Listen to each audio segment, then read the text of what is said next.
Afternoon. Welcome everybody to the final panel of this symposium, Space Beside Itself. This is the fourth day of the symposium and its final panel, titled Forms of Spirituality, Religion and Capital. Um, to preface the conversations that might emerge in this panel, one thing that I think is that over the whole day, this day has been actually structured around peripheries in different ways. In the first panel, we discussed the emerging forms of the urban and life on the geographical outskirts of cities. And the second one, um, forms of apartment living, but how certain categories kind of rendered certain forms of life peripheral. Um, in this panel, we'll kind of continue this discussion. And the works that will be presented on this panel are structured also around forms of life that are made peripheral um, um, to thinking about space. Um, More particularly, um, the panel focuses around questions of how religiosity, beliefs, and spirituality um, shape forms of spaces, forms of life. Now, why is this important? I think in architectural discourse or in architectural research, questions around religion, spirituality have entered architectural thinking in particular kind of ways. They've kind of focused around questions of how religion has shaped certain kinds of building types. Um, they've been kind of also subsumed around discussions around culture. But I think it has been in the last 10 years that there has been a more kind of concerted effort to ask questions about how religiosity or beliefs or spirituality shapes life and space dialectically in more open-ended ways. These theses are situated in that line of thought. Um, so we have theses that look at the role of rituals, um, how religiosity shapes everyday lives, ideas of spatiality, so on and so forth. We'll have three presentations in which we'll move between different kinds of geographies. Uh, Banaras, um, on the outskirts of small cities in Maharashtra, um, but also in very small urban configurations in Gujarat. Um, the three presenters on this panel are Ansh Shetty, Gauri Shinde, and Vivek Kutia. Ansh's work revolves around the role of rituals of death and how they shape uh, space, partiality, and life in Banaras and its ghats. I will invite for Ansh to make the presentation, followed by Gauri and then Vivek.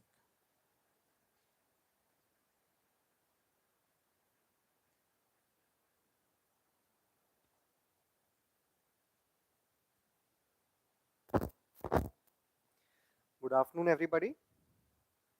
As redevelopment threatens Manikarnika Ghat in Varanasi, I begin to gaze deeply at death in the city. Living in Varanasi, especially near the Vishwanath Gali, embodied a sense of holiness for devout Hindus. With life steeped in the city's rich cultural essence, the Gali's 300 homes were vibrant hubs of community, lined with shops and bustling with tourists and locals, navigating its winding lanes, where enterprise and social life thrived in every corner. By 2021, an attempt to create a profitable tourist destination brought significant destruction to Banaras. All the gullies coursing through the beating heart of the temple, and by extension, all the life and commerce they held within them, were razed down and replaced by long sweeping stretches of banal, scaleless hallways. The attempt to bridge the all important temple and the cremation ghats came at the price of the loss of the texture of the city itself. The use of religion by leading political parties as a tool to govern, regulate, and dictate masses has become increasingly evident. Hence, I hypothesize that death is framed as sacred, intentionally distanced from the socio-political currents of daily life. As I probe into this hypothesis, I ask, how does death live in the streets and ghats of Kashi? The objective of my research is to map the spatiality of death through the intersections of caste, mortality, religiosity on the cremation grounds, and hence place it within the politics of the everyday. To understand the implications of this change, we must examine the religio-political ideas of the city through a metaphor of the three names, Varanasi, Banaras, and Kashi, each representing a distinct notion of the everyday.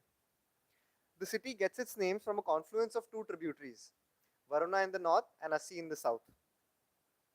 For its tourists, Varanasi is a spectacle of phenomenological excess. It thinks of the city through a lens of governance. A black and white idea of handling this excess follows. Noting that these three ideas coexist with each other, we go back in time to Banaras. Where tourists and democrats see Varanasi, the devout sees Banaras.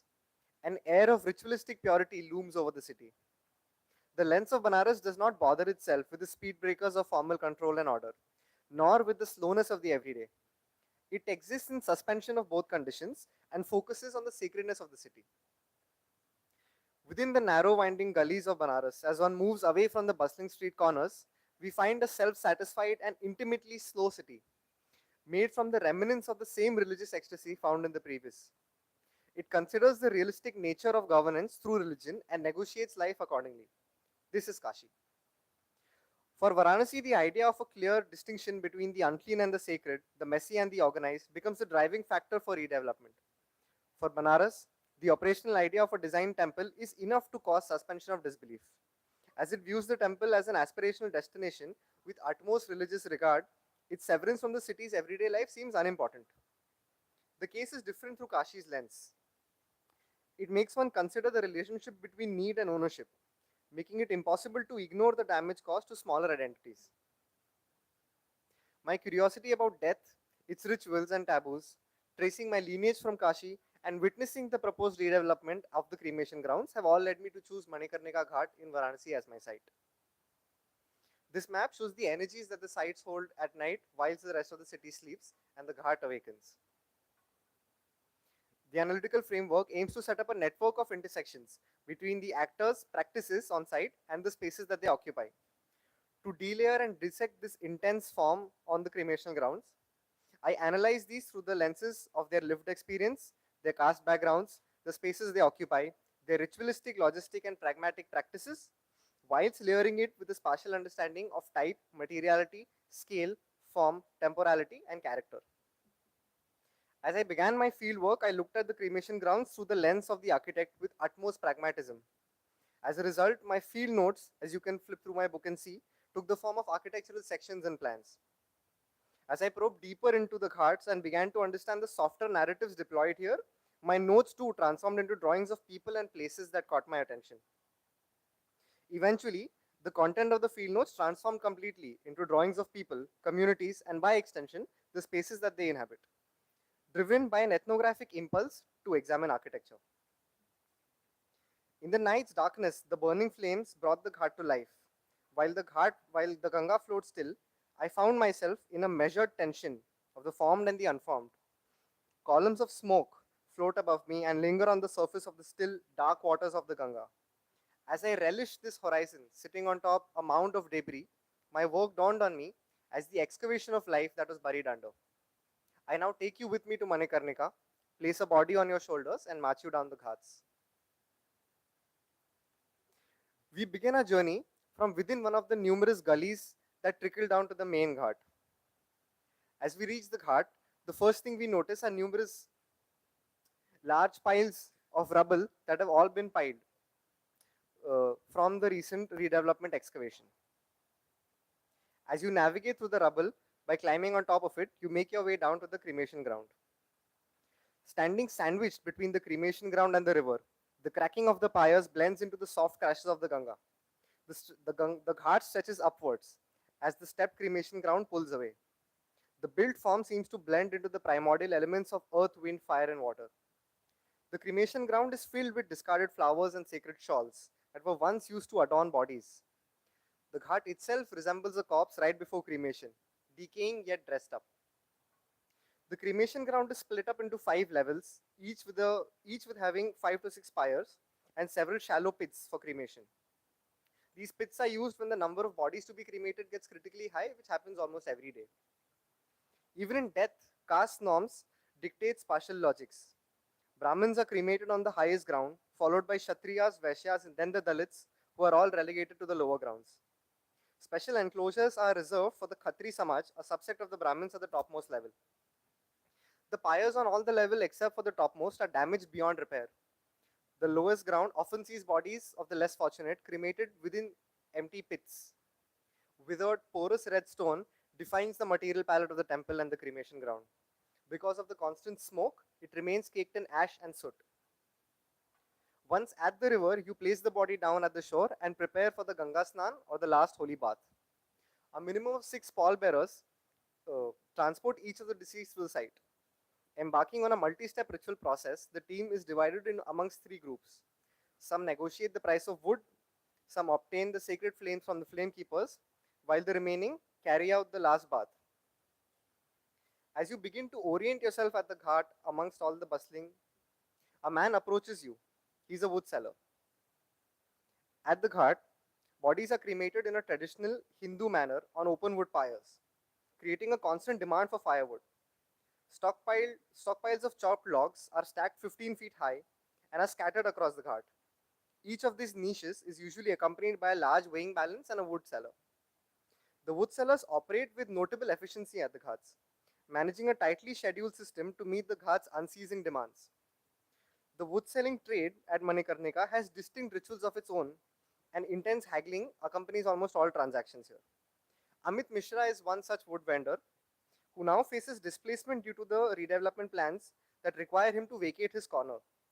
The Ghats wood sellers, who maintain a near monopoly on the trade, would likely be reduced by half, further threatening the livelihoods of and the cultural practices that exist here. Spatial constraints of the ghats, namely the small entrances to the gullies, prevent the efficient transport of wood in the city to the cremation ghats. Consequently, wood is brought to the ghats by boat from various transport hubs across the city. Once you've acquired the wood, you climb up towards the Mahashamshan Mandir. Here, you meet with the flame keepers and procure the sacred flame. The flame keepers, or Dome Raja as they are known, ensure the smooth running of the continuous cremation on the grounds. Belonging to the Dome caste, a subsect of the Dalit caste, domes have historically been responsible for giving the first flames to the bodies, as well as collecting the ash and immersing it in the river after the cremation. At Manikarnika, each cremation requires a ritual interaction with the Dome Raja, who grants permission and sets a price for the sacred flame, based on the family's wealth. The domes have developed a hierarchical structure within themselves. The position of the Dome Raja revolves around 3 people within a family, who under them have managers and then workers. Whilst the managers supervise the cremation process, the workers handle supporting tasks like preparing the body and maintenance of the pyres. Managers like Mahesh Chaudhary, or Bholenath as he's known on the ghat, works long hours to support his family despite limited prospects of upward mobility. The workers assist in the cremation and sift through the ashes on the riverbank.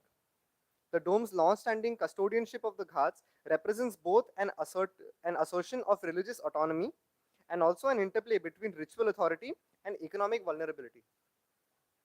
As you move into the jharokas at the top of the temple, the Dome Raja, sitting lazily amongst his managers in the shade of the intricate carvings of the temple, provides you with the sacred flame.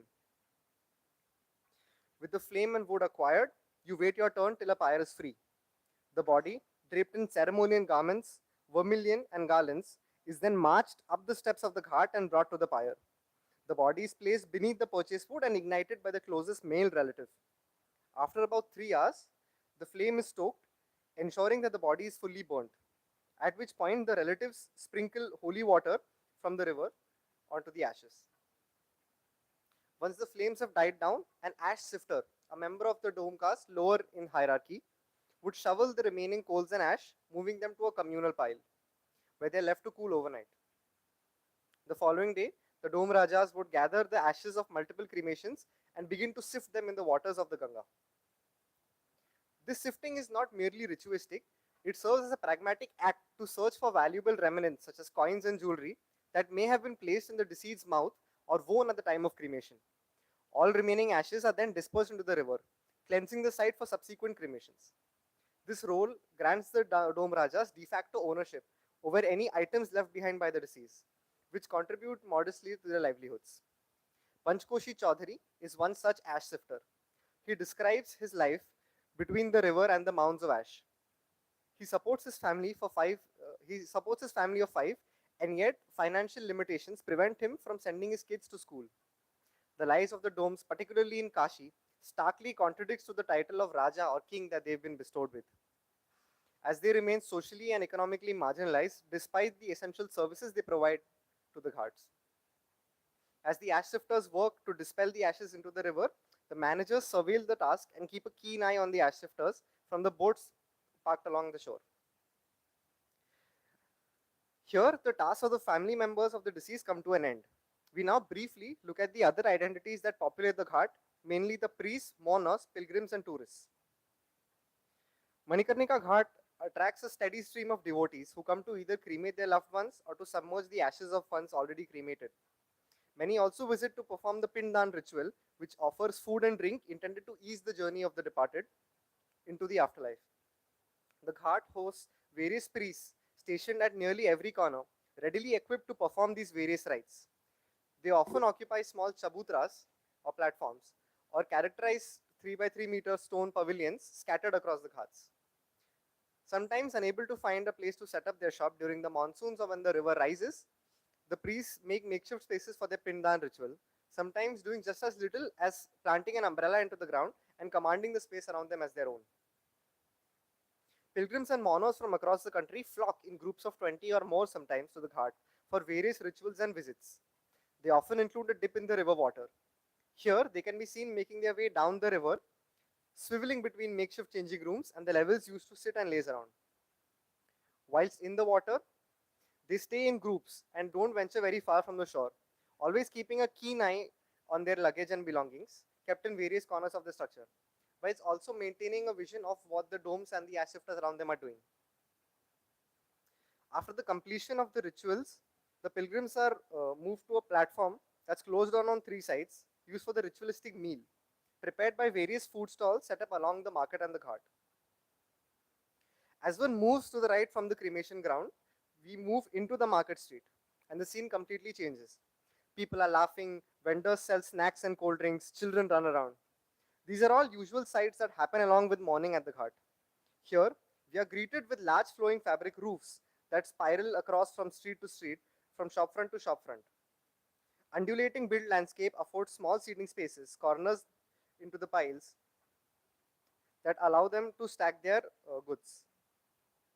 The market street at Manikarnika would be confused for any other gully in Kashi, had it not been the smell of ash and cremated remains that stick to one's throat so keenly.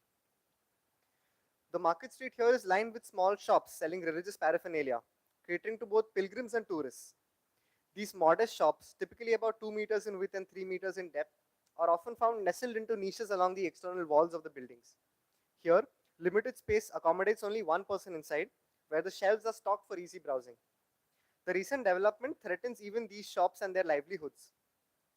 In Vishwanath Gali, informal shops like these have all been replaced by luxury arcades, with rents as high as 6 lakh rupees per month, forcing local vendors out.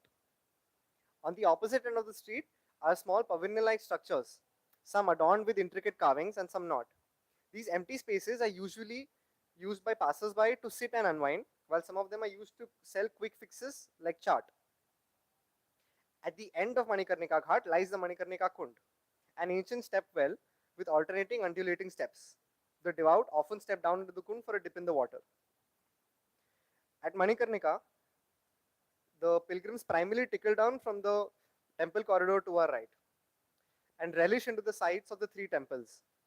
The Mahashamshan temple, which hosts the sacred flame, the large Tarkareshwar temple, and the crooked Ratneshwar temple. Unlike other ghats in Kashi, Manikarnika is focused on cremation. making it a spectacle of death for tourists, especially foreign tourists, who come to witness death in the Hindu rituals and beliefs. However, their gaze often objectifies the practices and the people of the ghats, turning them into spectacles. Here at Manikarnika, the essence of Kashi unfolds, a place of paradox, where death and life intertwine in a constantly shifting landscape.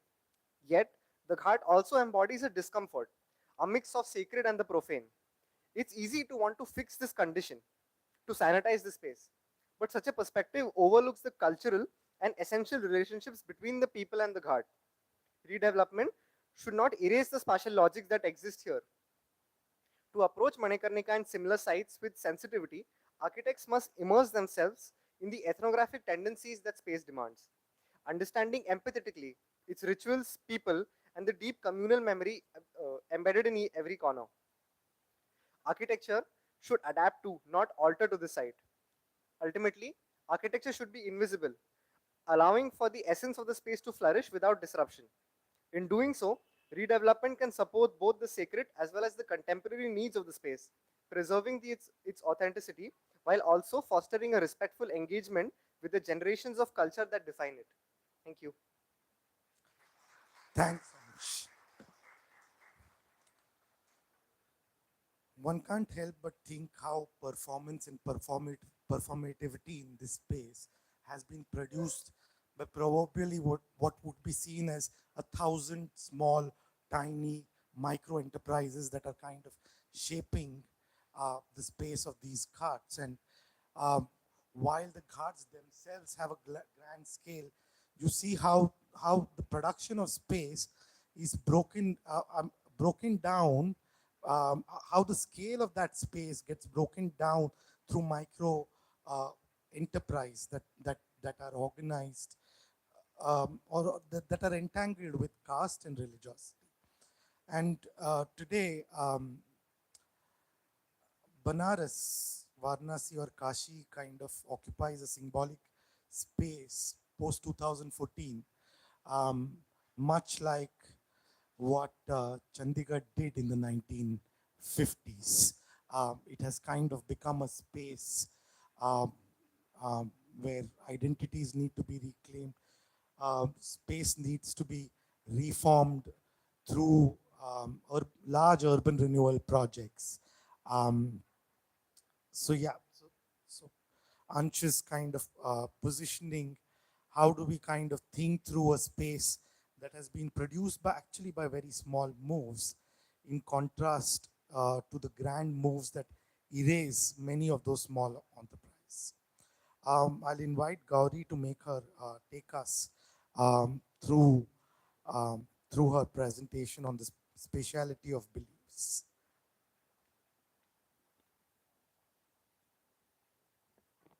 Hi everyone. My thesis titled Spatiality of Beliefs dwells into the connection between spiritual beliefs, practices, and the spaces they shape, focusing on two contrasting fo- no, focusing on two contrasting spaces, the Tulja Bhavani temple in Tuljapur and the Vipassana meditation center near Solapur. Each offers a distinct forms of spiritual respite.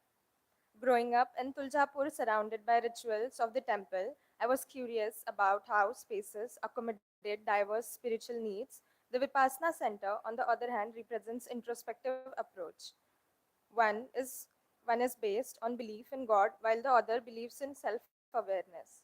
Together, they showcase contrasting spatial experiences shaped by belief systems. And so, in what ways do spiritual beliefs, practices influence the architectural space, creating sanctuaries for users to escape and transcendence the ordinariness of the life?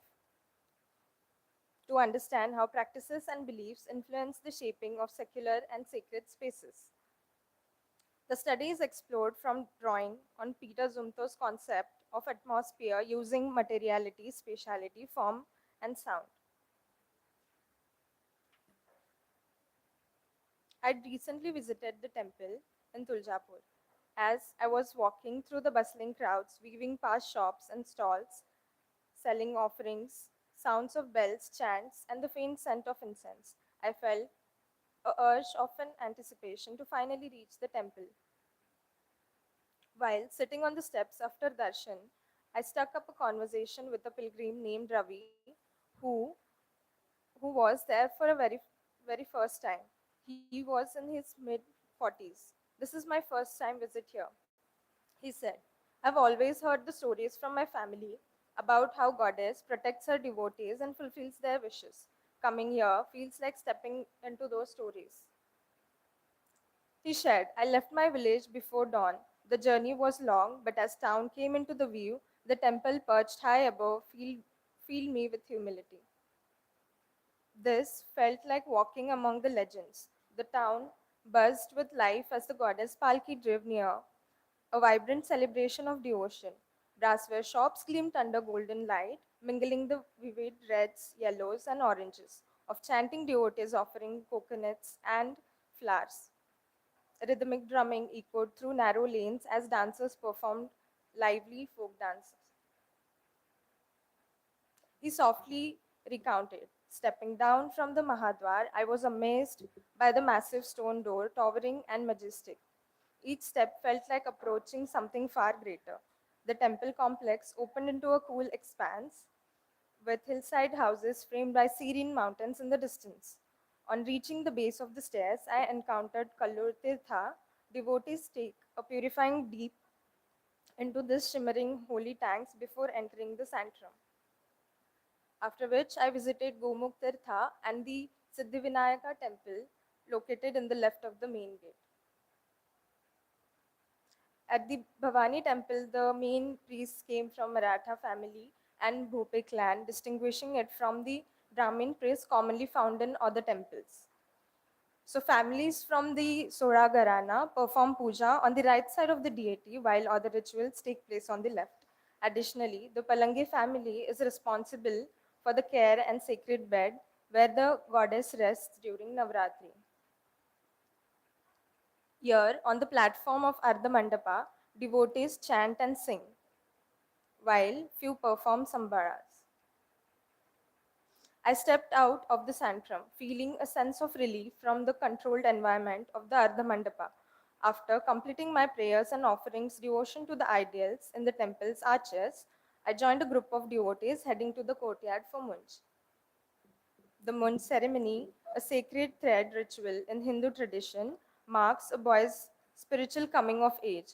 Held at the temple among prayers and hymns, it symbolizes purity and devotion. And then people took bhasma, that is ash from homa, and applied it on the forehead, which reminds one about life's impermanence. What captivated me most during my pilgrimage was witnessing the Gondhar and the grand procession. As we arrived, I saw musicians and dancers in traditional attire, focused and intense, performing with a reverence that bridged earthly and divine.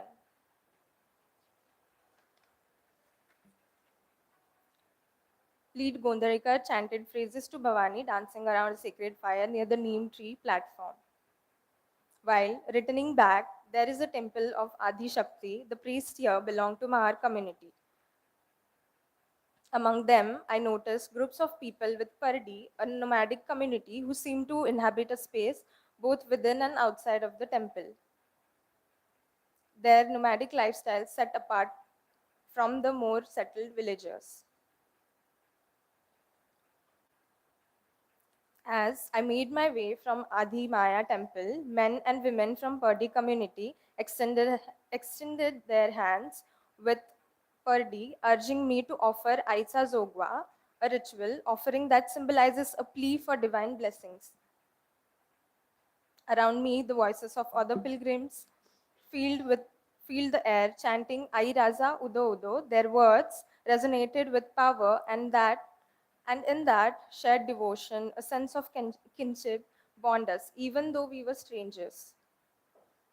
Even after leaving the temple, the songs continued, carrying the spirit of devotion beyond its sacred walls.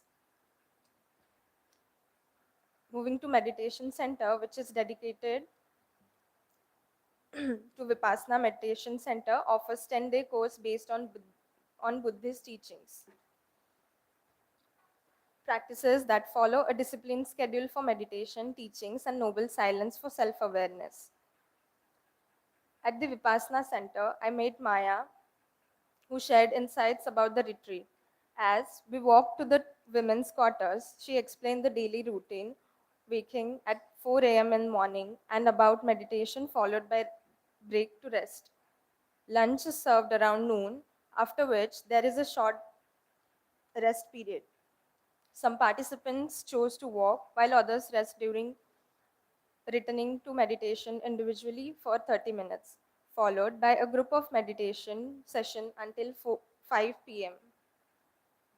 Maya mentioned that the center was newly constructed, so only about 25 to 30 people were attending the sessions. Despite the afternoon heat, the cool, airy meditation hall provides relief with arched openings, allowing light and breeze to flow. Silence prevails during sessions, and during breaks, participants relax on the platform or in green spaces. Maya, excited but challenged by the schedule, mentioned that after tea, they meditate again, ending with a half an hour question and answers before lights out at 9:30 p.m. So the key learnings of this thesis includes peripheral and pocket spaces within the temple complex are highly dynamic and active, serving as an areas where people gather to pause, reflect, or engage with one another. The spaces enhances the experience by providing moments of pause from the main flow of activity. A thoughtful progression of open and closed spaces in varying scales symbolizes a journey from material to divine, emphasizing reverence and introspection at each step. While in the Vipassana Center, the architecture incorporates expensive meditation hall alongside smaller, more intimate spaces, creating a journey from vast communal areas to private, reflective zones. Both uses natural, locally sourced materials like stone, brick, and wood, with the thermal comfort enhancing focus. The temple is a vibrant, energetic, and noisy space, while the Vipassana center remains serene and quiet, fostering a calm environment for meditation. The edges of the temple serves as a social space, particularly for women from the Mahar community who gather there with their pardi, small portable step-ups or mats. While these women have various jobs, the temple steps and surrounding spaces offer a valuable escape from daily life. Here, they seek out a social realm of their own, where they can form new relationships, share stories, and engage in lively conversations. On the other hand, center, Vipassana centers are intentionally basic and structured to support the practice of silent meditation. Thanks. Thanks, Gauri. I think Gauri's thesis is super important. I mean, it's very important in the sense that um, it asks a foundational question. Does space shape the experience, in this case, the experience of moving beyond the ordinary, as she calls it, beyond the everyday, a meeting with the divine? Or is it belief that shapes experience? And if it is space that is shaping experience, she kind of introduces the idea of the atmospheres over here. What terms might we think through in terms that might be relevant over here? Because the English term atmosphere, I mean, if you just move it to Urdu, mahol, captures the same idea of atmosphere in a much more, in a much, in a very different way than the English term atmosphere captures that. Both of these spaces that she kind of opened out could are radically different. One, a space of a long procession; the other, that of a shed, which is kind of, so in terms of their partiality also, they're very different. I'll invite Vivek to um, present his work.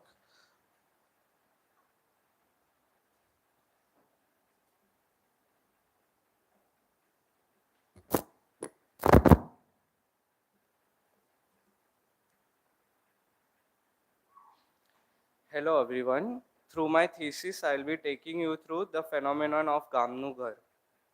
Gamnu Ghar, meaning a home in the native village, is a spatial practice emerging amongst the migrant trader communities of Kutch, particularly in the context of their shifting relationships with religion, entrepreneurial capital, and long-term migration.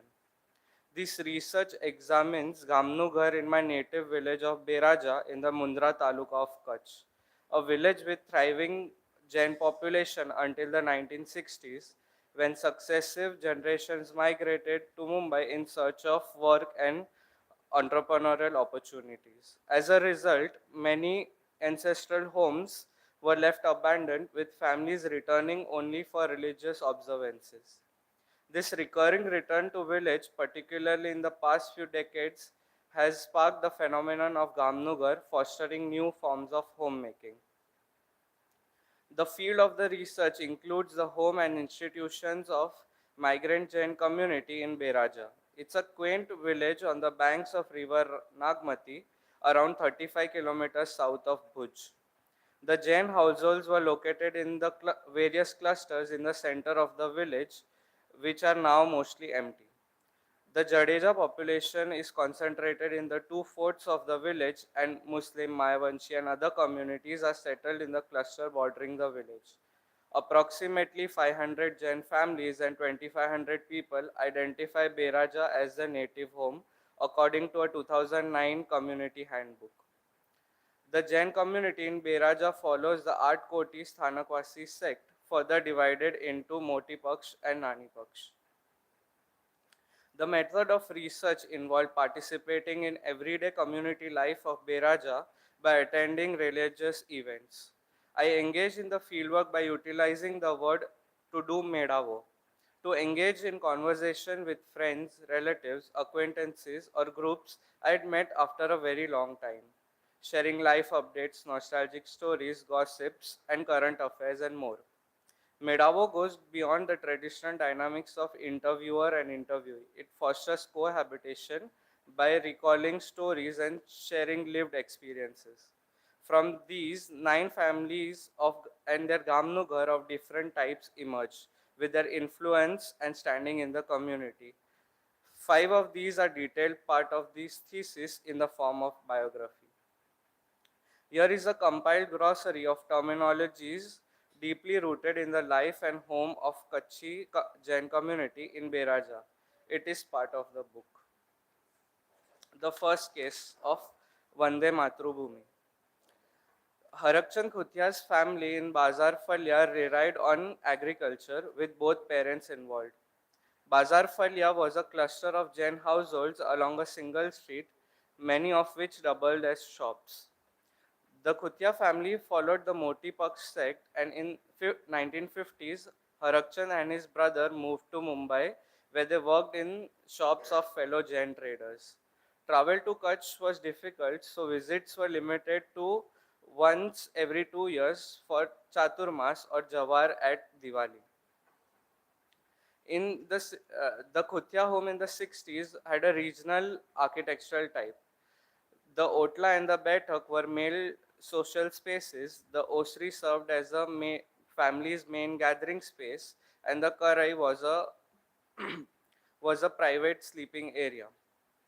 Across the street, the Vandi, Delo, and Vado were used for cows and storage of fodder and grains, while the Sthanak was used for monastic practices.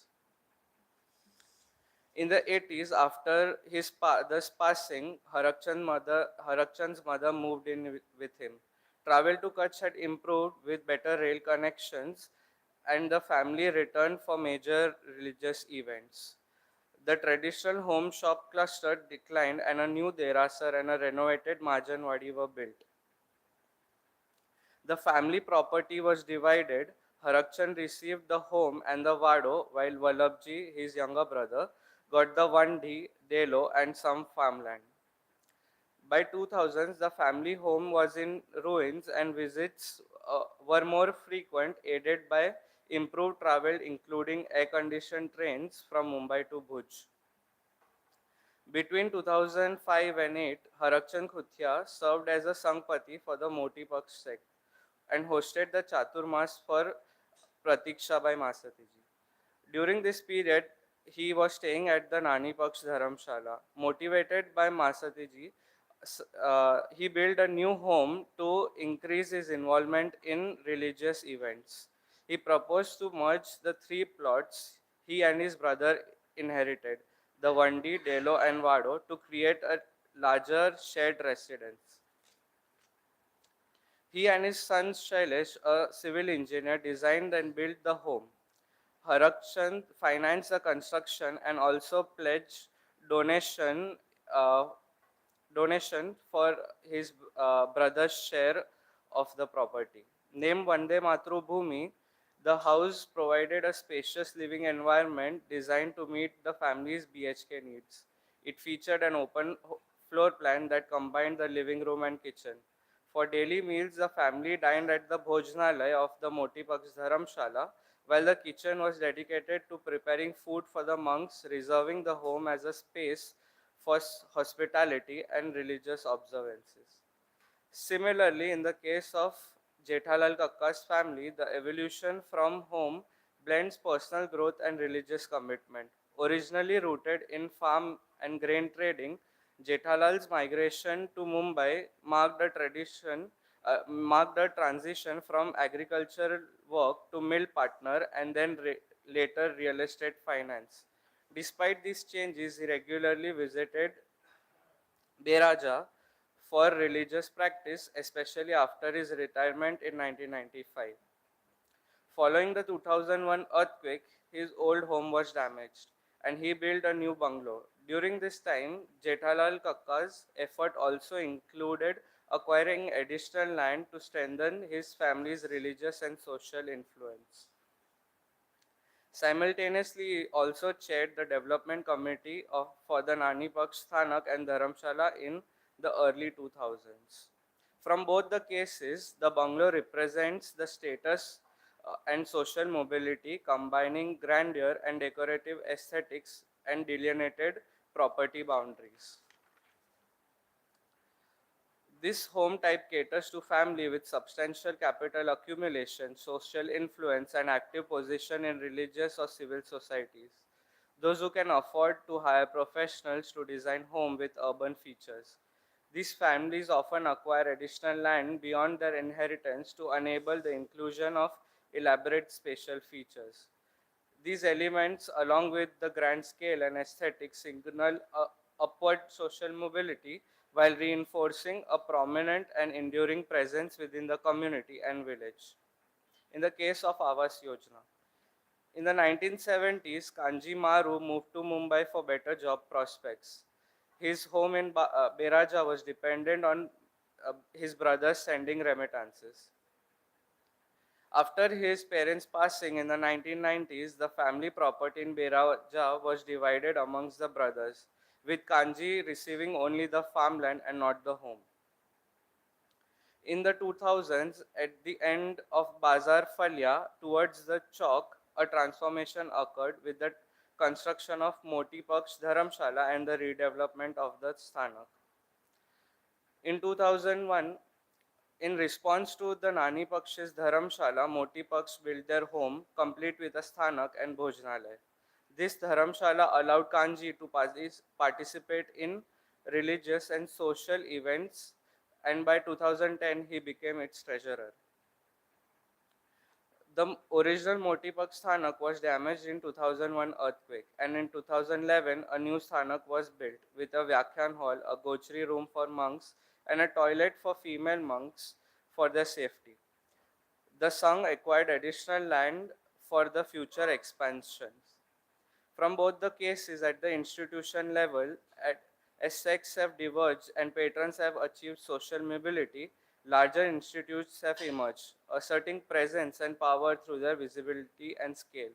These spaces serve philanthropic purposes, supporting short stays and cyclical religious events that create opportunity for sponsorship and donations, with public display of donors' name gaining religious legitimacy. In 2017, Kanji retired and his wife he and his wife would spend 6 to 8 months each year in Beraja, enjoying its peaceful environment and religious observances. He stayed in the reserved room at the Dharamshala until his wife passed away in 2021 due to COVID 19. In 2022, the Beraja Jain Mahajan launched a subsidized housing scheme for the Jain community, where the Mahajan and donors collected land and constructed the housing, also bearing half the cost for each unit. Kanji applied for one such house, and in 2024, he was allocated a house on the upper floor. The community based mass housing scheme not only elevates the community's presence in the village but also enables those without individual land or capital to secure a home through goodwill and religious merit. Subsidized by donors, religious society, and patrons as an philanthropic effort and act of virtue, these apartments provide a sense of ownership and belonging, mirroring the urban homes many families might have. In the case of Aparigrah, Jayantilal Maru's family in Marufalya was traditionally supported by farming and followed the Motipaksh sect. He moved to Mumbai as a teenager, working in a fabric workshop and later as a salesman in his uncle's footwear shop. In 2000s, following his parents' passing, Jayantilal inherited the old home and some farmland.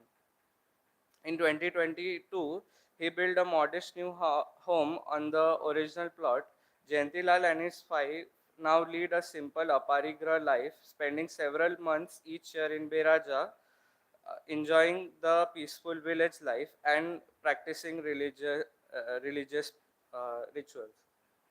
His home would be a space for welcoming monks and community gatherings.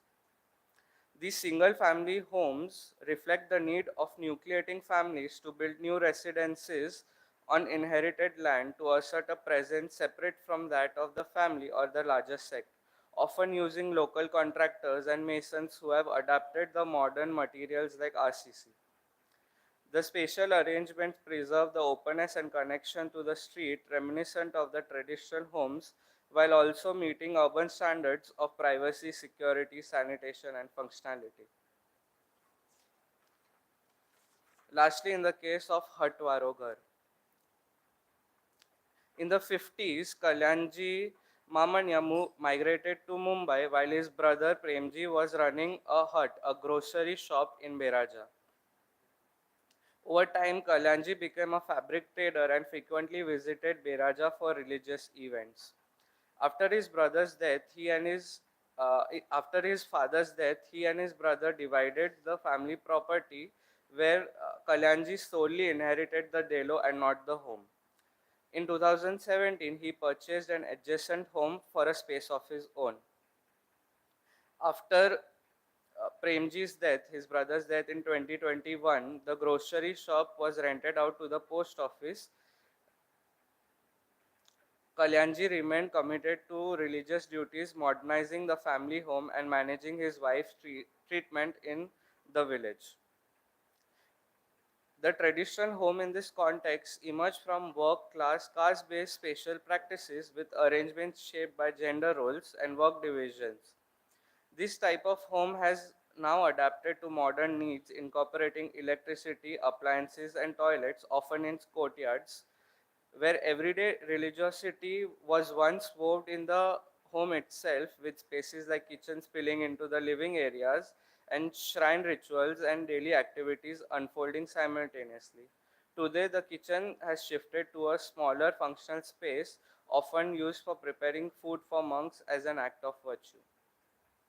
In conclusion, for the Jain community, commerce, religiosity, and the home exist in simultaneity, both socially and physically.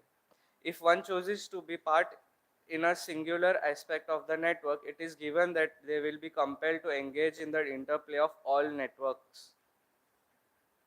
The practice of homemaking here is different from the typical view of housing as a commodity or per square foot pricing. It also contrasts from the traditional agrarian or trader spatial types, where spatial arrangements are determined by work, or gender roles. Instead, the homemaking in this context is shaped by vernacular capitalism, where economic shifts such as migrating, moving from being an employee to owning a business have played a role in the community where kinship networks are prioritized in commerce. Returning to the village uh, allows individuals to showcase their social mobility through actions like donations, sponsorships, and establishing new institutions, all of which are seen as virtuous and religiously significant. Here, the Gamnu Ghar becomes more than just a living space. It represents an access to religion and is in interplay with family, community, and the entrepreneurial capital they have accumulated. Thank you. Thank you, Vivek. Come. Uh, so, I mean, Vivek's work points to the ways in which the networks of enterprise. Vivek's work points out to the ways in which networks of Jain enterprise, religiosity, and sociability kind of intersect to produce space, and why, in spite of rural to urban migration from the village to the city, um, there is still a connection back to invest in the space and transform the space of the village while households are, and families are nucleating. Um, so yes, I mean, I won't kind of spend much time. I invite your responses, um, Vishwanath and Saroj, to the three, Sarovar, sorry. At least I remembered something. It's okay. I mean, the reason why it happened is I'm trying to make sense of how to draw all the three theses into a conversation with one another. I mean, I'm serious. I'm trying to really kind of build my thoughts around it. My name is only Sacred Geography. It's on Mansarovar. That only you've forgotten. ठीक है, माफ Main pitch of the whole. Something Prasad ने तो उसका नाम भूल गया था, ठीक है। प्रणव का.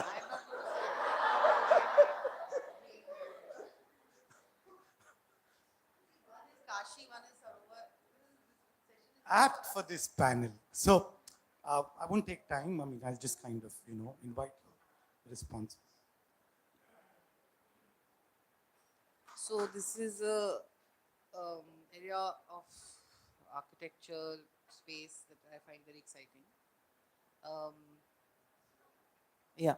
So I used to teach a course called Rituals in Space in Placemaking, in which the first book I used to start with is Banaras by Dinah Eck. Have you read that? Huh. So that, in a sense, with Banaras, what there is, like you did this segregation of the everyday, the sacred, and the kind of like the political or the administrative. Banaras, as a sacred geography, the whole city is sacred. To make it to Banaras is to make it to a logic which is going back to scriptural, mythical levels of things. And of course, the other famous book is called Death in Banaras, which is by Jonathan Parry. I think his early book. I think so. I can't remember names anymore. But Ansha, really liked your work, and I liked that you dwelled on this. You went what you call phenomenological excess. By the way, phenomenological excess exists everywhere. Okay, it's here also. Depends on how you see the field. Okay, for me, the field is architecture schools. So this is phenomenological excess. So I'm just telling you the use of term. Of course, the sensory excess is immense in Banaras. You know, it is different from many places that you live in, inhabit, visit. And that sensory excess, I think you were able to bring it in, whether it was, you talked about smells in the evening, you talked about how they clean out the ash and um, uh, I think it was very interesting that you looked at how they organize the bodies while they're being burned. And you went into looking at this idea of the dome cast and the king or the Raja of the dome, in a sense, as the person who gives the permission. Um, just you probably know it, and maybe you put it in your book. I haven't read the whole thing, but um, because the Brahmin and the dome are the two, in a sense, pallbearers of the Banaras fire, right?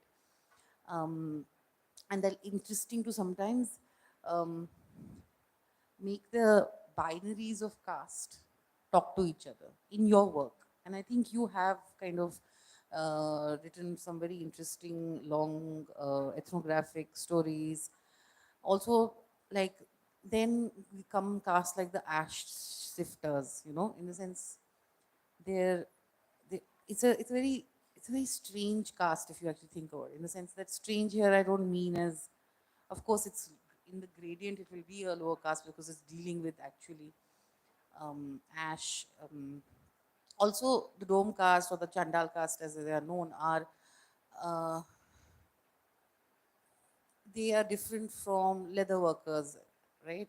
So the death ritual opens out so many dimensions to caste hierarchies. And finally, what you observed and what you kind of, oh my god, some of the photos, I'm like, where is this boy standing? Uh, that's so. I also thought it'll be interesting for you to think in the frame of the city itself as ritual space.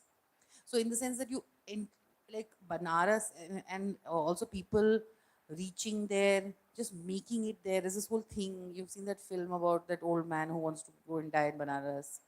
What is it called? Mukti. Huh. Hmm. The other thing I wanted to say, so you had said death is sacred away from socio-economic currents. But the interesting part of this excess in Banaras is that everything is mixed up, right? And I I think your work does, your drawings also bring that through, and your writing. Oh my God, it's like a book, and he's written a lot of. Uh, it, he's not shied away from writing, which is great. One of the things I wanted to say, which is blanked out from my brain, like always.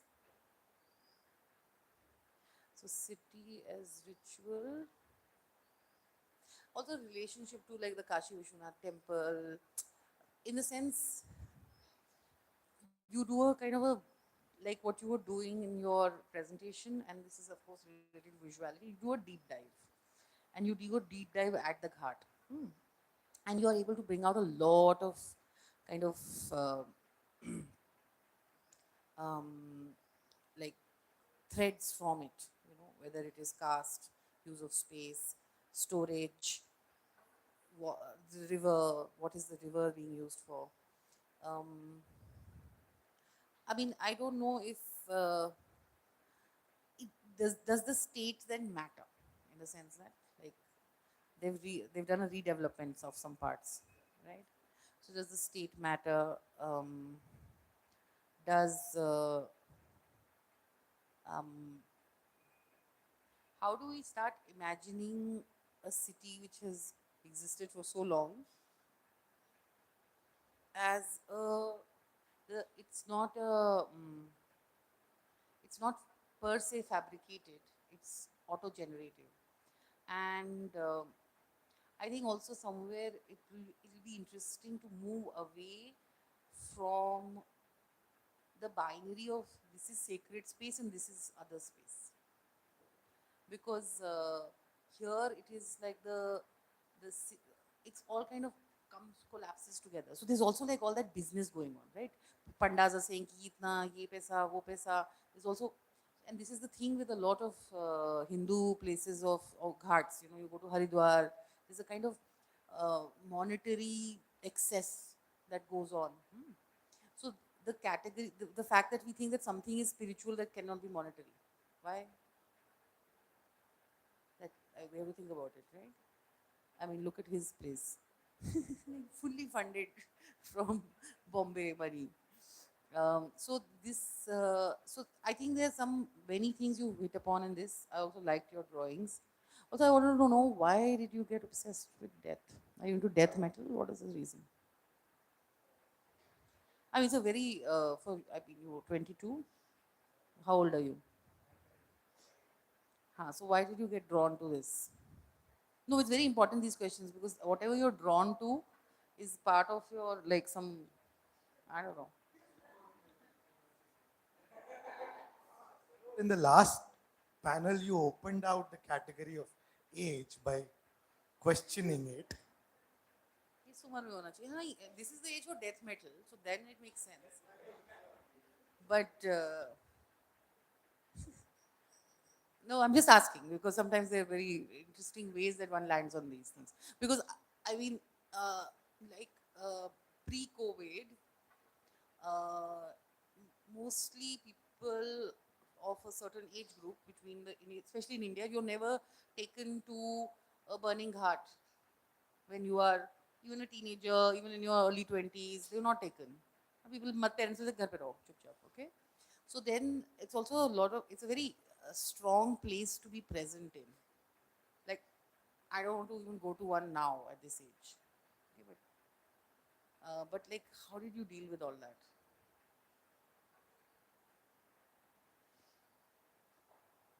Hello. Yeah, so it's honestly pretty straightforward. So, yeah, I mean, I see it clearly that way. So, I grew up in a mixed household. My mother is from Kashi and my dad's from Mangalore. So I was always trying to trace what my identity is and what part of this weird overlap of Hinduism I fall into and what I believe. So whenever I got the chance to go back to Kashi for whatever vacation, and kind of everybody would kind of tell me, this is the place you go to die. And I found that extremely absurd as to why is there a certain place that's more sacred than other places, and why do you go there to die? So this kind of, it began as me trying to probe deeper into understanding why people are trying to make me understand the importance of my own native place. That's where I got into Kashi. Yeah.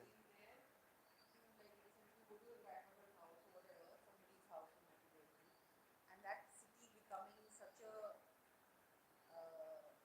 prominent kind of psychic category of faith, you know. So your experience of it, and then the world's obsession with it, right? So I mean, I think that you could have written a little bit about that. Did you write? No. Okay, sorry, I missed that.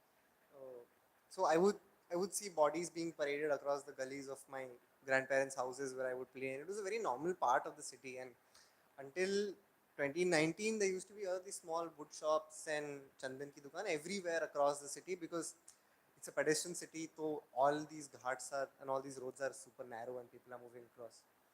So I was really, because I never saw anything like this in Bombay. So I was super curious as to why this is so different and why everybody is coming here only today. And that kind of got me to Banaras and death simultaneously. And can I also just like, yeah. So the pallbearers of death at Banaras fall at the extreme ends of the spectrums of caste, where it's either the Brahmins or it's the Domes.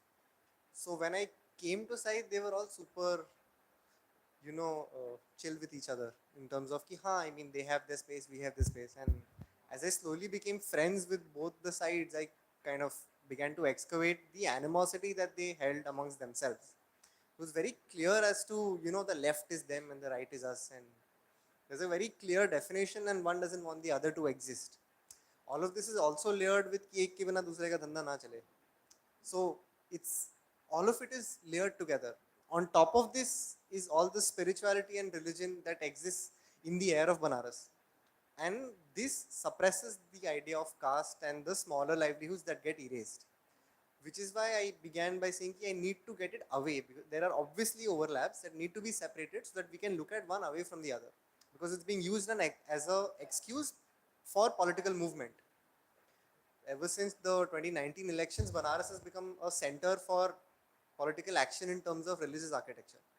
The CM is there every week and he's causing kind of traffic jams at the corridor, and Banaras is just not a city you want to be in, especially around the corridor. It feels alien to the city. So yeah, I mean it's yeah.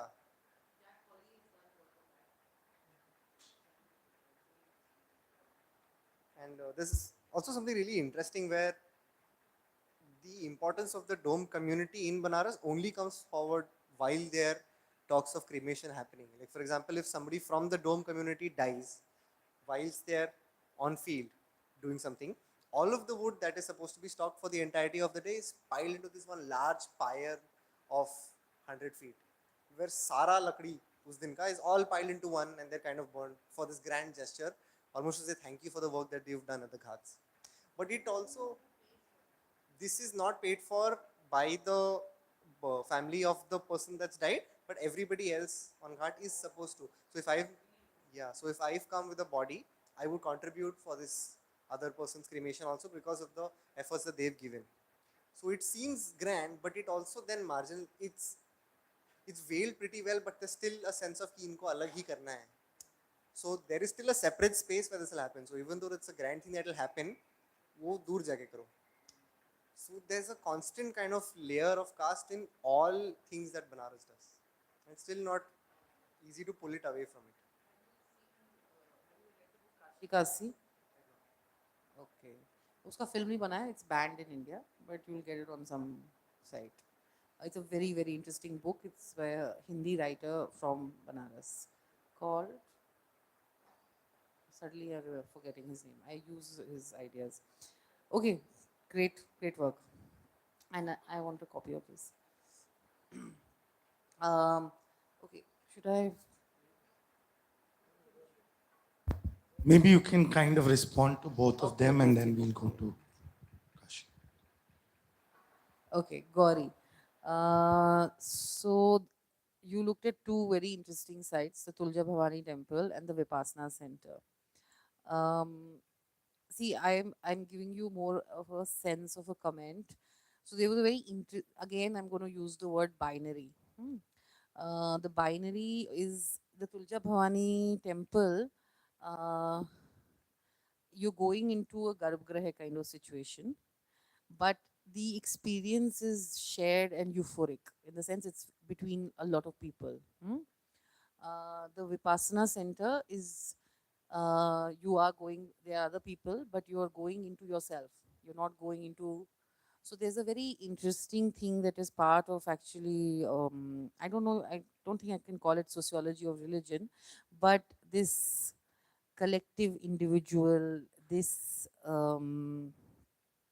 idea of it's very interesting. If you go to a dargah, like a shrine, the dargah is always like a garbhagriha. It has a temple idea, and there's like a grave in the middle, and then there's a sense of a shared experience of all the people outside, whether it's kawali or people sitting, and there's a lot of dhakka mukki.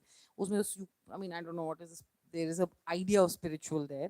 And then the other idea of spiritual is this individuation, which is you go into yourself and not into the collective idea of, and that really connects with space. So in Islam, it moves, the dargah is always this collective, while the mosque, if you look at the mosque experience is very organized, and everybody is, in a sense, got this individual spot to read the namaz. They do it as a collective, but it is not a euphoric collective.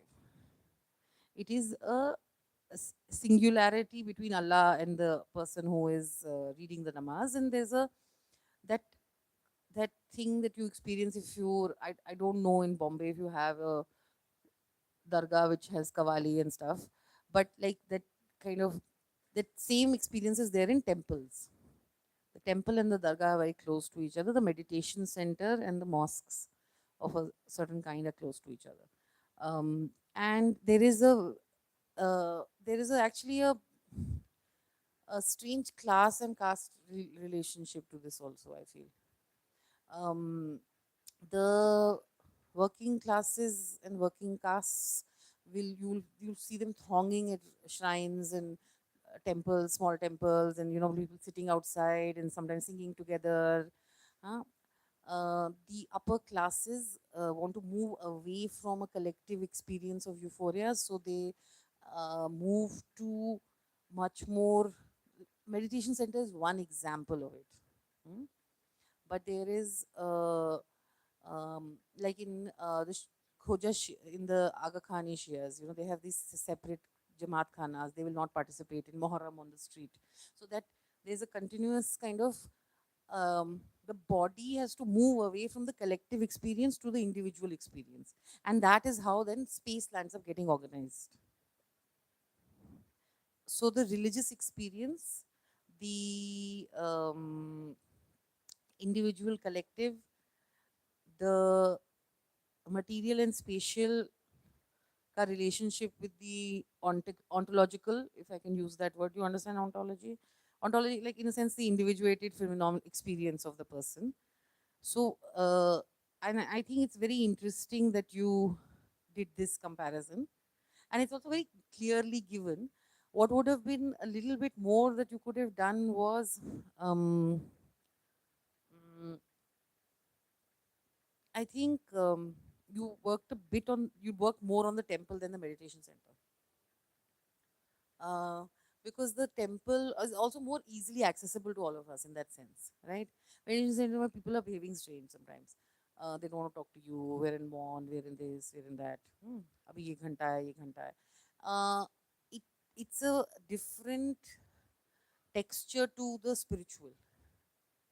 It's a different form of the spiritual, and this is there in, I think, in all religions. It's also very continuous and it goes in loops.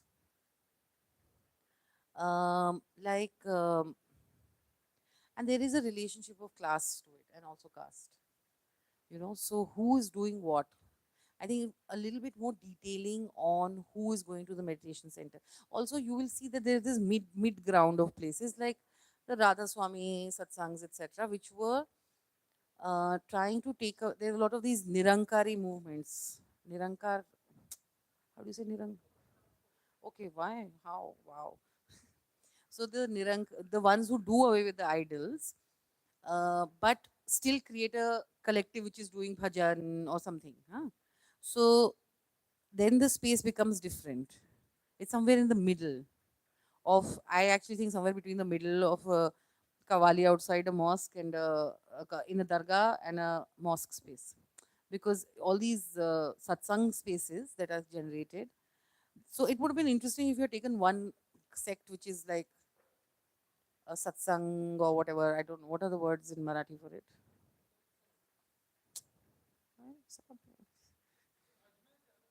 Ah, oh, Ajmer will wild. बहुत, and go night kavalis. And you'll see in Ajmer that there's a, and women can go all the way inside. Ajmer is one dargah, but you will see that layering of moving towards the sanctum sanctorum, huh? Because that's where the most power is. Also, when spirituality changes from its material form, which is basically the goddess face of the god. नहीं तो धक्का मुक्की मार के एक बार शक्ल देख रहे होते हैं यार, कितनी बोली क्या है उसमें. But the point is that is how worship is. That is the form of ritual and worship. That you have to make eye contact with the sculpture, no, with the idol, right? But when it goes into your inner being, when the meditative being, then वो बाहर नहीं है, फिर वो आप अंतर्मन में हो, है ना? तो ये तुम्हारा spatially तुम्हें आया है, इसका थोड़ा सा, I think it would be interesting if you had done a little bit more discussion on these forms, introduced the kind of religious binaries that are actually playing out spatially here. That's all I meant by this. You don't have to, I mean, if you want to say something,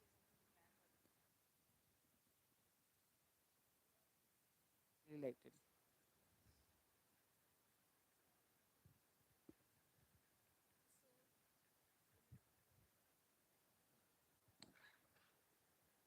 Um,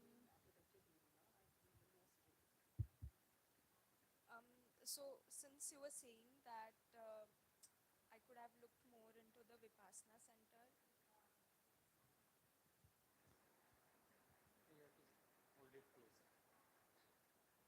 It's Yeah, sorry. I was saying, since you were saying me that you could have looked more into the Vipassana center, the form and the space. So actually, people there were little hesitant to speak, but yeah. And what would be interesting is to also see like these guru spaces, the new age, like the other kinds of guru spaces, like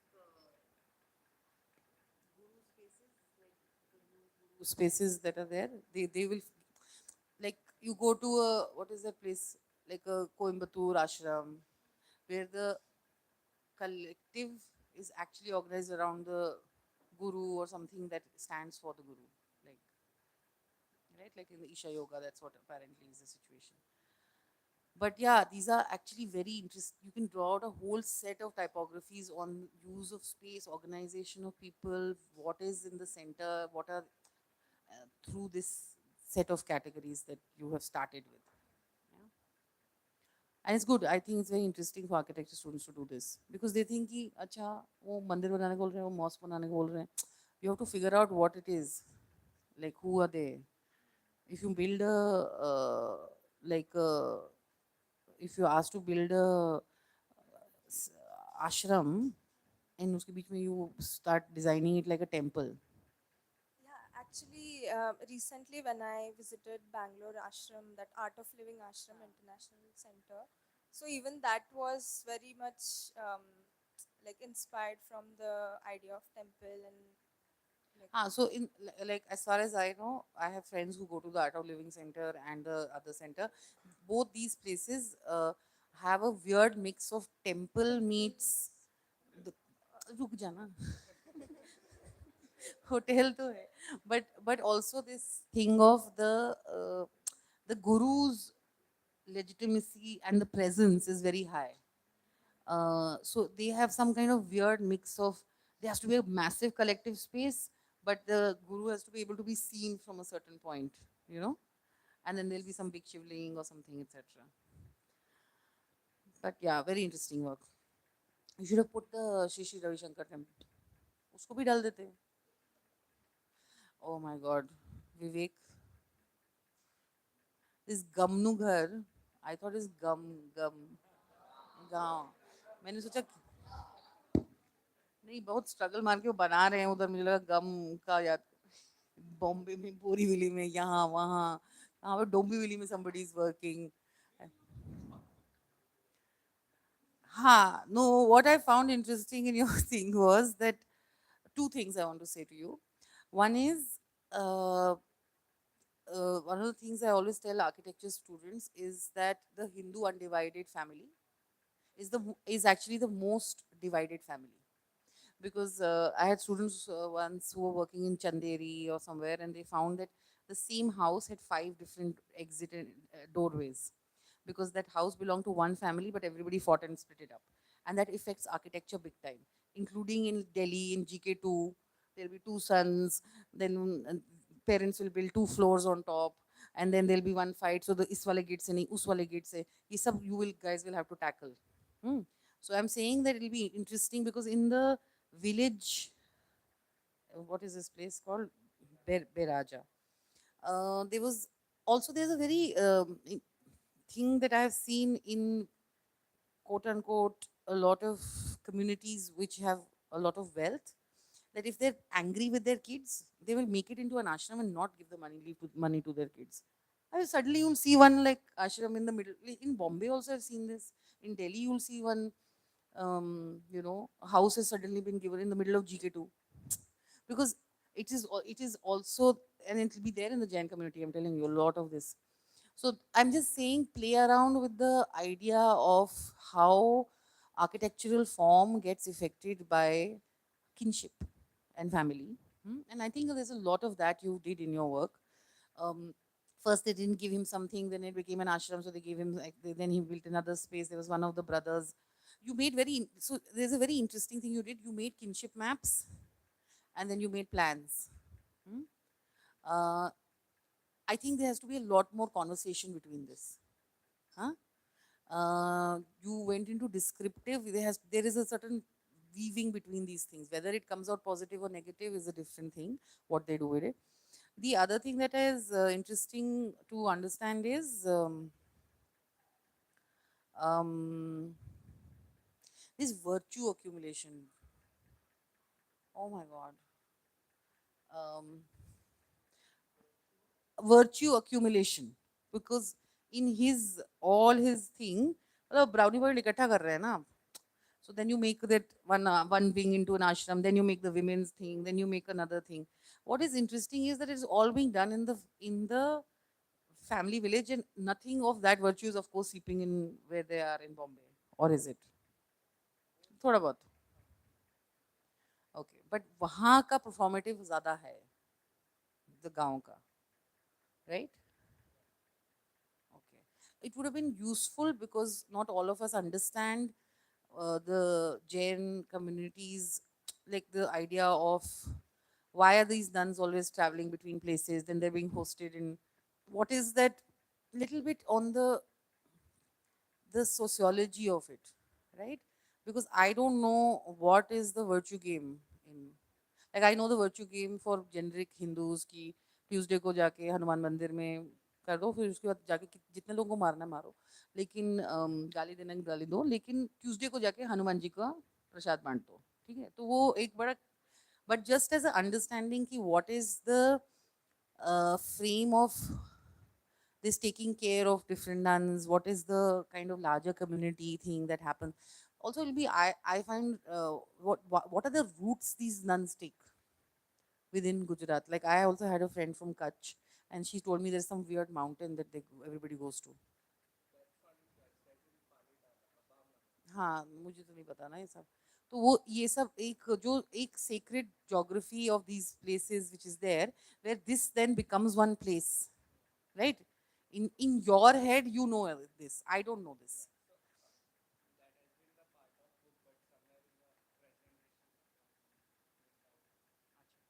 So I mean, it'll be interesting for people to know ki what is this, uh, why, where, what end route is this? What is this route? Why are people stopping?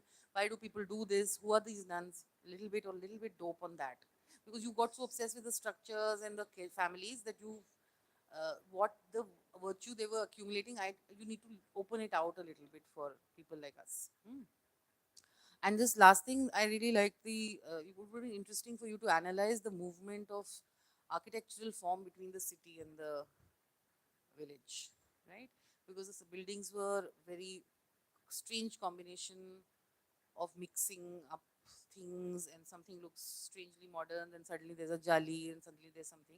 So that's also an interesting thing, where the city elements of the city, and someone had that round shaped building. So, and that drawing room is also round shaped. Okay. So what is going on? Has it always existed? Who is the karigar wahi ka hai? Does he make round shapes from before? Is it something that they saw in some Bombay side thing, and then they said, nahi, hame round wala ghar chahiye idhar. So somewhere conversation on the movement, because you are tracking movement and architecture and space, and so just to, I mean, maybe next time you go, you can figure out this stuff for yourself. Also, but guys, everything is not about the thesis. Just letting you know, because if you started on these questions, then you can uh, look at it.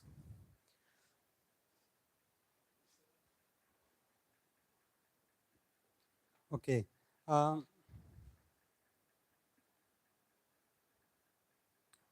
Ansh. So, yeah, I echo what Sarovar says. I think the document was well put together, and I think the drawings and also the photographs were like really impactful. Uh, Now, there were two actually different strands that emerged from your study. Um, and I was unsure which one you're trying to pick on. Because on one hand, you began your presentation with the Kashi Vishwanath project, right? And there was some uh, uh, talk, or you said very briefly about how the imagination of space in the new project is very different from the imagination of space, uh, the way it happens traditionally in Varanasi. which I think is one sort of line of inquiry, which is also equally potent. But the rest of the document, I think, goes into Manikarnika Ghat and the spatiality of it, right? And then most of the focus was on what is the imagination of space in this kind of condition, not so much a critique of the current the corridor project, but I think there is lot of opportunity, or there's lot of uh, uh, potential there, especially because throughout the study you have set up various ways in which we can imagine what space means in Varanasi, specifically in Manikarnika Ghat, which I think the Kashi Vishwanath project completely misses out on. Okay. Now, coming to your description of space through the narrative of what happens, one I think one way of imagining this would be to ask what is space in the case of Manikarnika Ghat, because through the descriptions, what uh, at least the way I read it was that on the ghats, especially where the cremation is happening, space seems to be continually made, erased, and remade, because every time you burn a body and you take the ashes away and you burn another body, there is this whole imagination of a never ending cycle of making and remaking, uh, as one imagination. And that is where I felt that so if we imagine space as a field where actions keep continuously happening, and the space as a field is almost sort of doesn't care, or it does not try to mold itself to the actions of people. It's just a field in which things can happen, and it allows anything and everything to happen, right? Versus this whole imagination of space as a container where it contains certain functions or activities. So to me, that if I read it in that way, in fact, when very briefly you mentioned the kind of shops that are there on the street versus the kind of commercial activity that happens on the corridor, I think it's the difference in imagination of the very way in which space is defined. That that in the new project, space is a container which houses activities, commercial activities, or even when they make those dharamshalas or places to stay as part of the corridor project, they are containers for people to be in.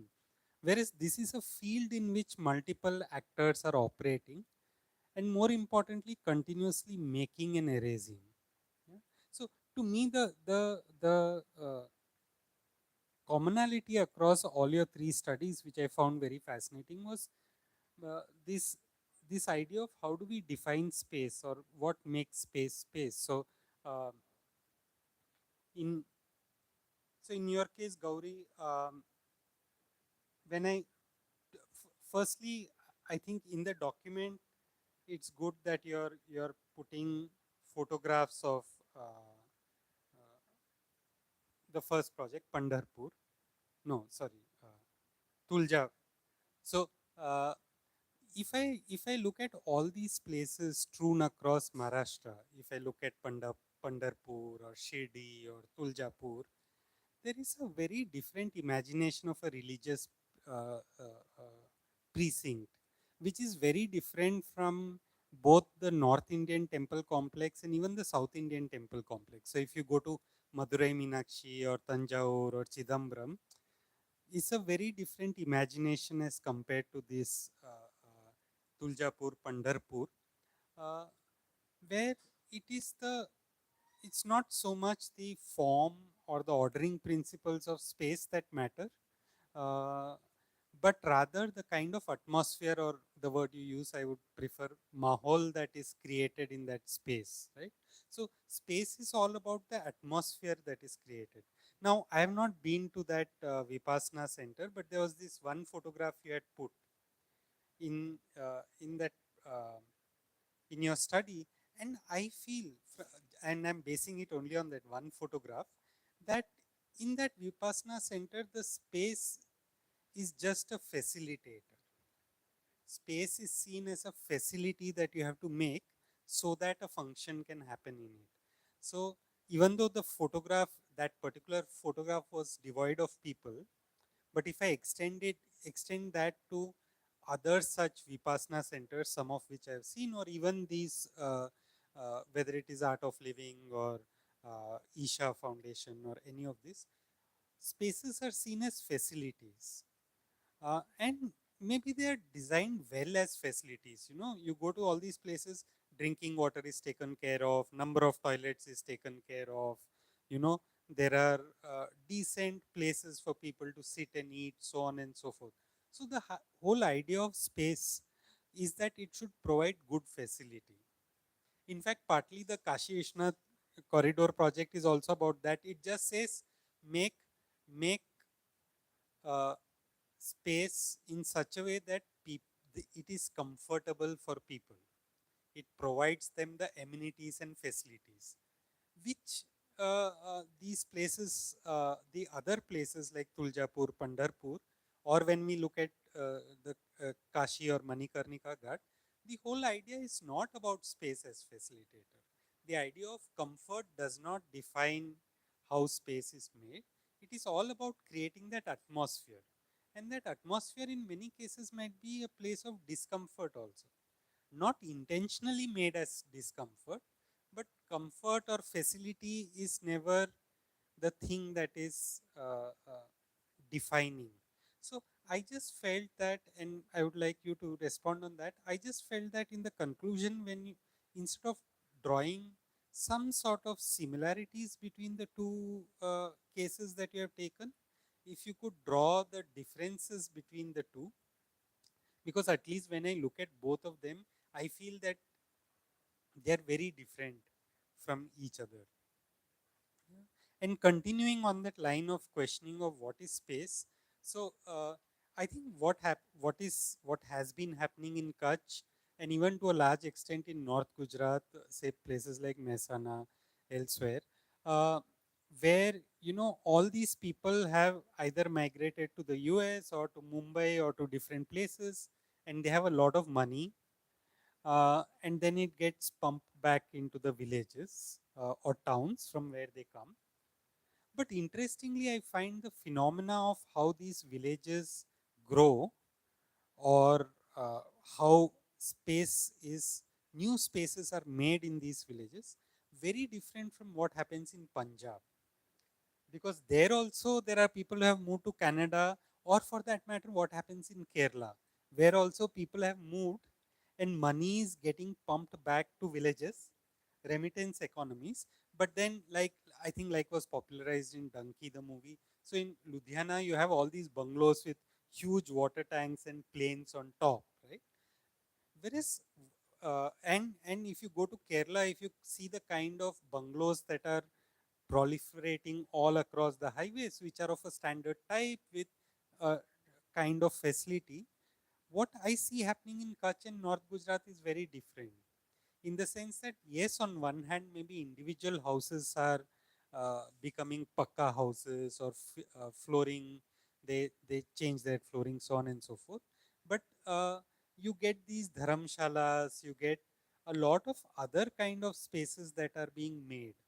So if in your case I look at space as investment of different kinds or capital of different kinds, because somewhere they are valuing the fact that new space is being created.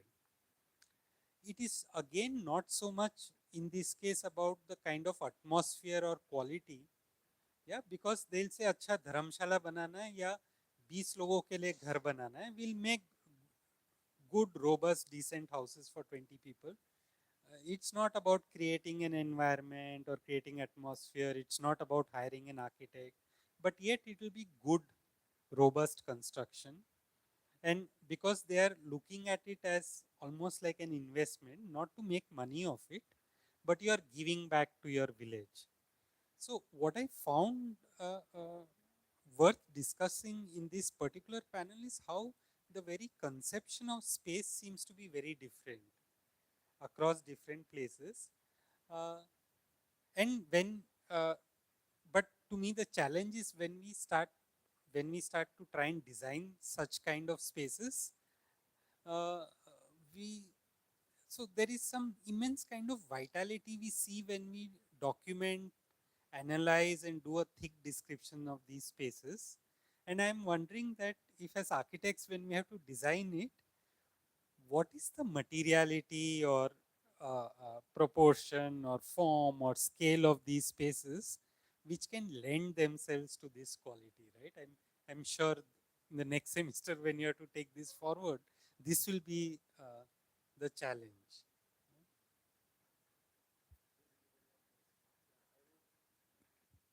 I would like to respond to both the things that you said. एक तो I completely second what you talk about when we design as architects, when we try to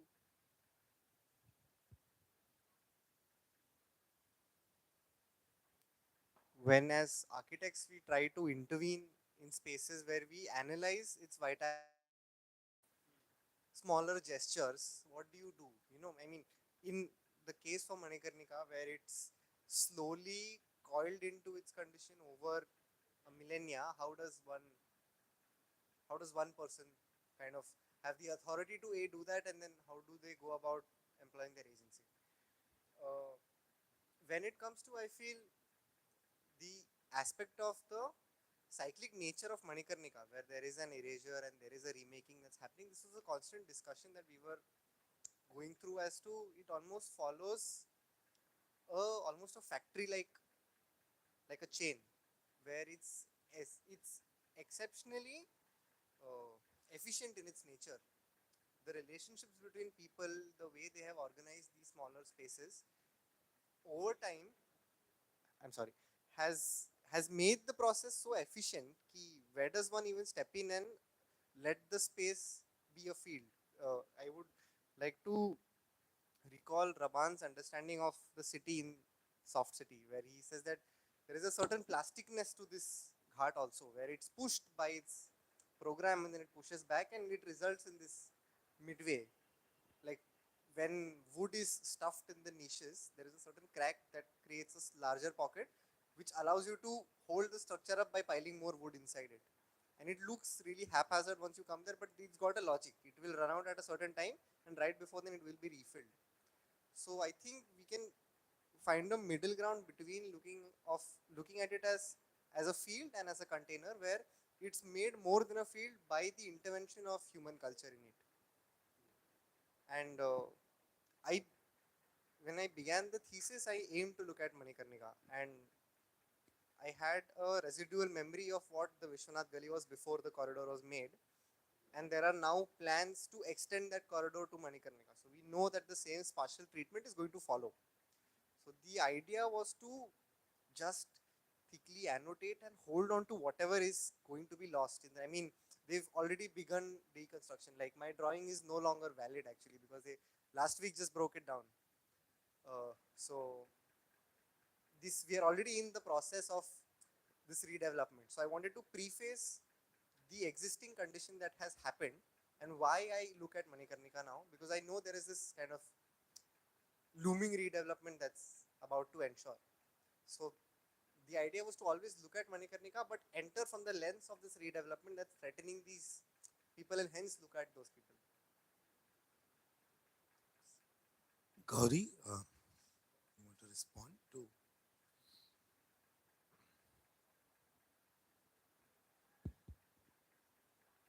Hello.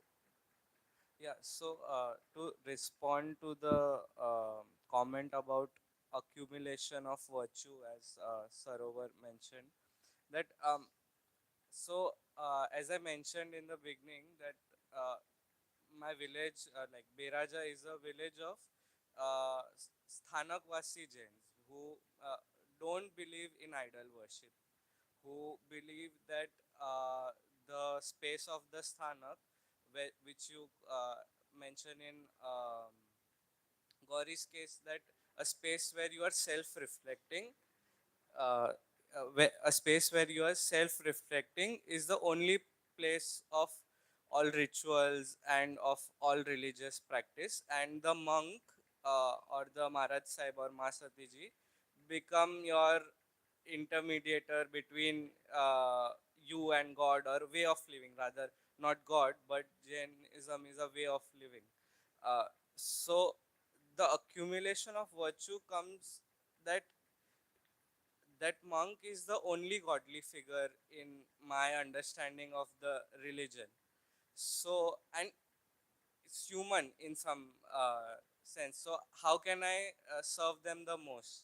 So, and by these building these thanaks, dharamshalas, and stuff like that, and collection of virtue in the sense that one, if I donate to that sthanak or religious institutes, I am serving the monk, and therefore I'm collecting virtue.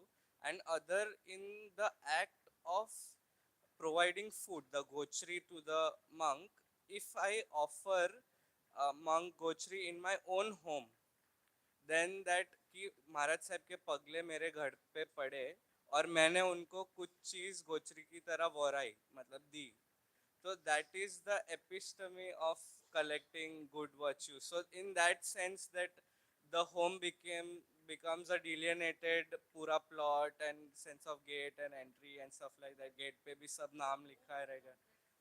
हाँ, yeah. Yeah, and of course then it becomes also, because you are so wealthy, you build a home like that, so it is all in correlation. Sorry, the presentation was a little off in that sense, but also about the dharamshala, that dharamshala also has a kitchen in each room. Like if I am staying in the dharamshala, I would not prepare food for myself in the kitchen. I would go downstairs at the bhojnalay. But if even to offer monk water, I need the space of kitchen to boil it.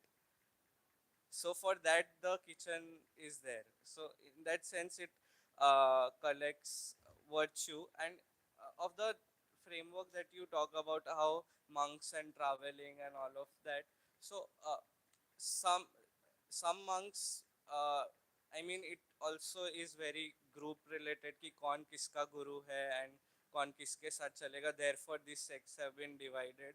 There are 100,000 different sects between Sthanakvasis and stuff like that, and they will go around their own path of कि मैं मेरे को कच्छ में ही रहना है, मेरे को मुंबई ही रहना है. But more so in last few decades, because Mumbai becomes a space where you can't really practice all of the Manka rituals and all of that, and it's not space of doing so. And actually, one of the senior Jaikanti's thesis presents it very well, and and this also somewhat answers, not answers, but responds to your question of what is the space of investment then. So it becomes that when my grandfather's generation or generation before them migrated here, they were also working for people of their own community in Mumbai. Some grain trader, some dal mill owner, some huge fabric trader or something like that.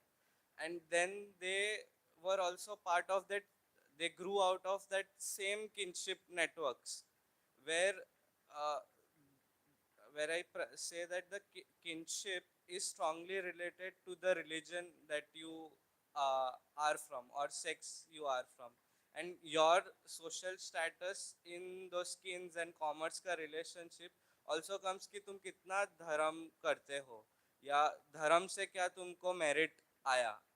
So it's all interrelated, and then this idea of Ghamnu Ghar comes in. So where does it stand? We can't design homes in BHK logics and stuff like that. And also,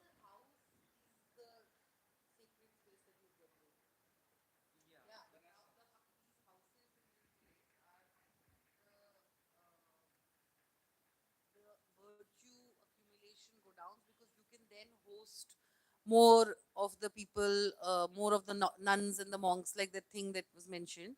And that it's not about donate, like, you know, in other religion, in Hinduism, they'll you'll donate something to a temple or a idol, or you put gold in Tirupati or whatever. Here, the how, the number of people you can host. So the house, in a sense, becomes sacred by the number of people you land up hosting who are the walking monks from the sect, right? About the comment about you saying that where are these homes, the idea, the aesthetic of the home coming from. So, the home that caught your eye, that cylindrical volume wala, is actually designed by an architect who is local from Mundra, and he's graduated from SPA Delhi and stuff like that. But I interviewed him. So, what was the process of designing? So he just said that for my community, the space of the kitchen should be घर के आगे, तो monks का वगैरह जो भी वो ritual होता है वो हो जाना चाहिए. बाकी का फिर मैं ऐसी images दिखाऊंगा, ये अच्छा लगेगा, brick का texture अच्छा लगेगा, do it ऐसे. So they designed in some that logic of thought. So actually, that is why I use the word space as investment and not capital, because like you rightly mentioned, for Jains, I think it's true for most of them, that there are levels of punya that you can earn based on how you are donating or what you are donating. So one is donating money to create a dharamshala, but if a monk comes to your house, and depending on which level of monks come to your house, the amount of punya you can accumulate varies, right? So in that sense, it's an investment. As a person, I'm investing in my punya by creating those kitchens, and then it's very fascinating that I may or may not require the kitchen to cook food for myself, but I still have to construct that kitchen because from my kitchen the monk has to be fed.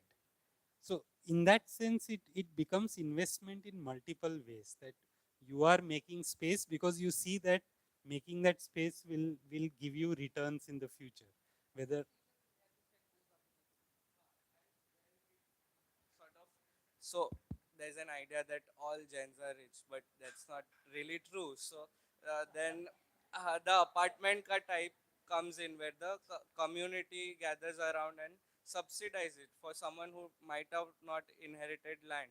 But उसमें भी मतलब, if that the story that I follow in that case was that the person was staying in the dharamshala before, which was the same special configuration, but for him to get that home becomes कि नहीं, अभी मेरा नाम का property है and मेरा घर है और मेरा किचन में बना हुआ खाना से होता है.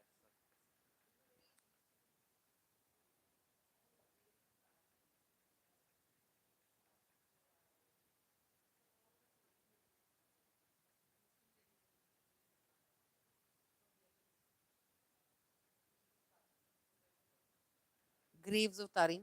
So it's an interesting book because it's about trading Muslim trading communities from Yemen who go all the way through the Indian Ocean to Malaysia, other parts, etc. And then their whole relationship to their origin place. And their origin place relationship is based on them somewhere over generations going, in a sense, to also fix the graves.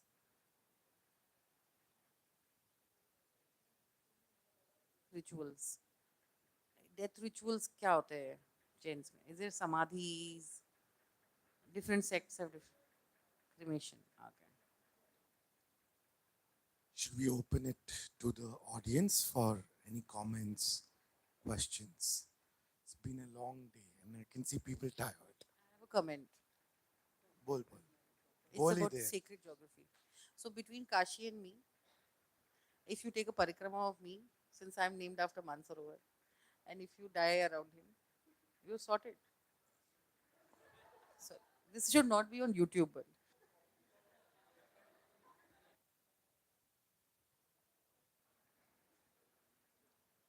Um, are there any are there any comments, questions? Okay. So with that, we'll kind of bring our panel to a close. this symposium also to a close. Um, so congrats, thank you so much. But Vishwanath, thank you for coming um, year after year to be our peer. Thank you, Sarovar, also to be our peer. Coming, we'll send somebody to do the parikrama. I don't know who. Thank you so much. You'll have finished your thesis and enjoy your study trip. And Zara is going to throw a party after she comes back. She's promised. Um, thank you so much. Okay.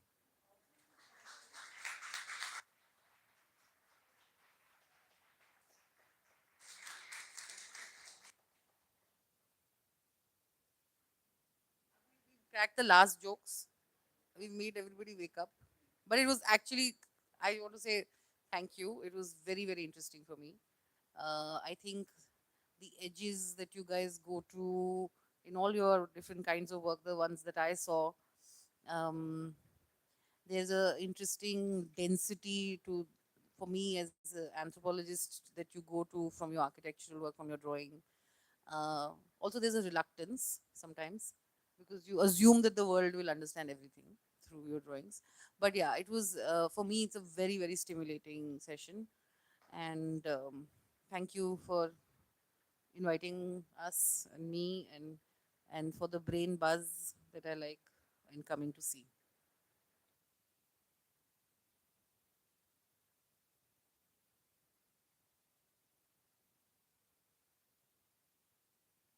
Uh, yeah, I think every year is very insightful. It's a pleasure to keep coming back. I do see a couple of things. One is I see lot of connections on one hand across the years in studies which are close to each other, like one you mentioned right now,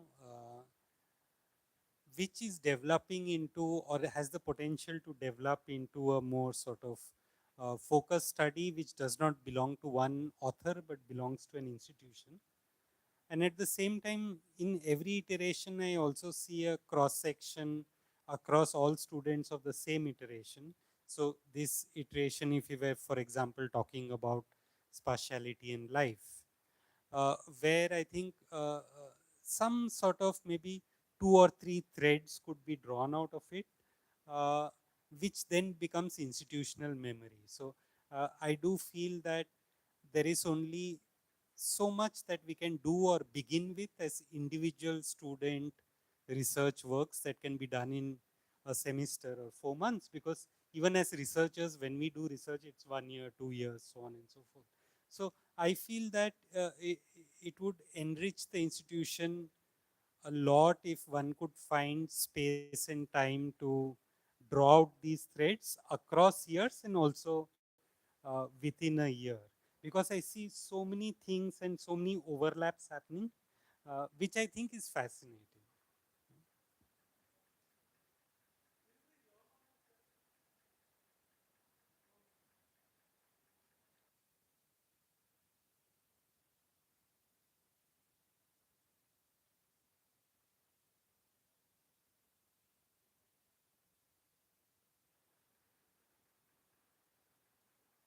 So thank you so much.